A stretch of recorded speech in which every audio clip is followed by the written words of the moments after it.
Somehow, some way, this dime was missed in the junk silver bin.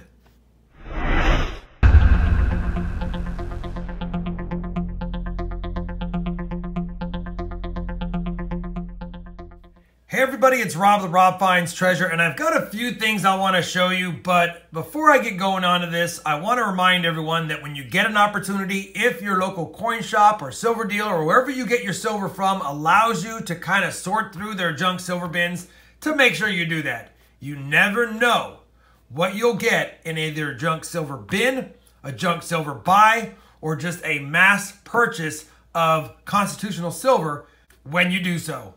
Now that being said, you don't always score a lot of good stuff.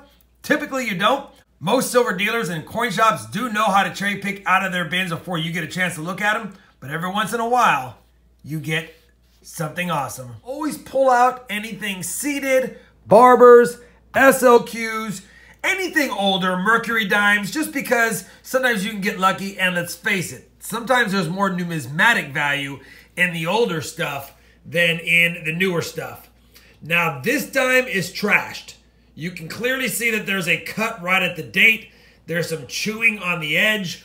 But if you know your Barber dimes, like I know mine, the 1895, and that is most definitely, even with the destruction, an 1895. The key date of the Barber Dime series is an 1895-0. Right there. That is most certainly an O. And that is most certainly an 1895. Now I'll stick it under the scope so we can validate both sides. So we'll start with the reverse. We just want to make sure that the O mint mark is a legit O. And that's an O. That's not a D.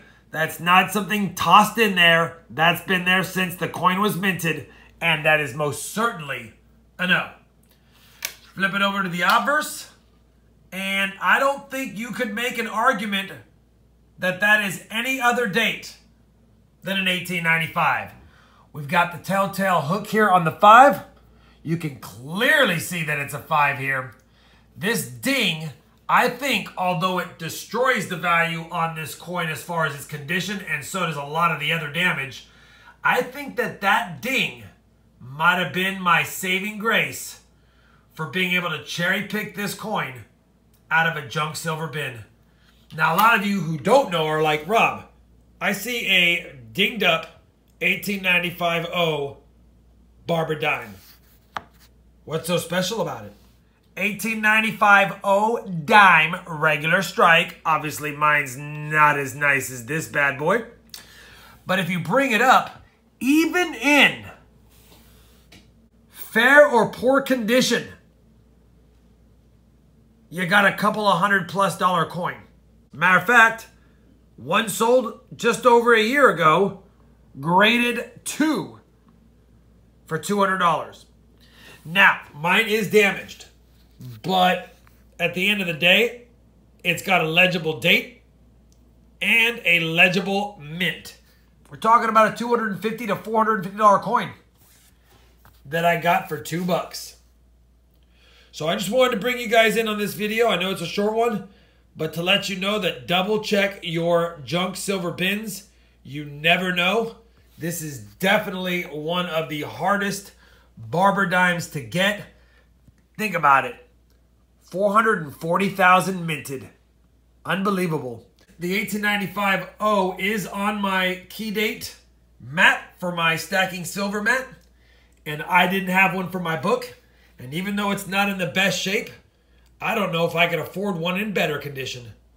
I know I'm being a little bit over the top here, but I'm just super excited I picked it up for $2. I'm super excited. And I just wanted to share with you guys that, yeah, they're out there. You can still pick them up and find them if you look for them. The only other 2 picks out of that bin was a 1951 Booker T. Washington commemorative half dollar. It's in pretty good shape. I'll take it all day. And a better date, 1904 O Liberty head or Barber quarter, if you will.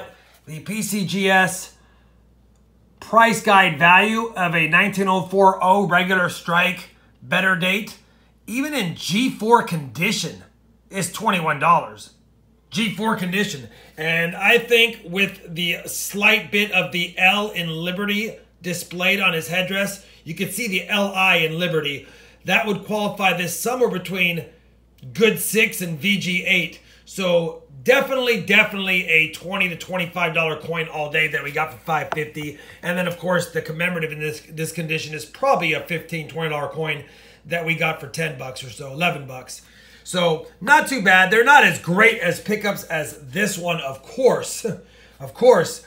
Hopefully you enjoyed this junk silver cherry picking hunt, if you will. I know it's not as much as I normally show, but it's what we got today. If you did, I'd appreciate a thumbs up. And as always, everyone, happy hunting.